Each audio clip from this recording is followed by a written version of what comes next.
ഈശോ മിശിഹായ്ക്ക് സ്തുതിയായിരിക്കട്ടെ. നന്മയെ തിന്മയെന്ന് വിളിക്കുന്ന മനുഷ്യരുടെ മുൻവിധികളെയാണ് നാം ഇന്ന് കാണുന്നത്.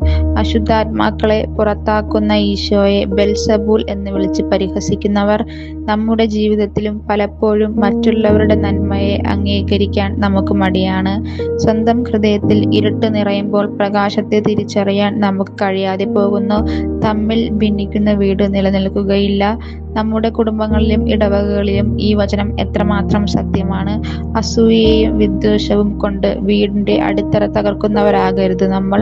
പരിശുദ്ധാത്മാവിന്റെ സാന്നിധ്യത്തെ തിരിച്ചറിയാത്തതാണ് ഏറ്റവും വലിയ പാപം. ദൈവമക്കളായ നമുക്ക് സ്നേഹത്തിന്റെയും ഐക്യമാണ് ഏറ്റവും വലിയ സമ്പാദ്യം. മുൻവിധികളില്ലാതെ സ്നേഹിക്കാൻ നമുക്ക് പഠിക്കാം.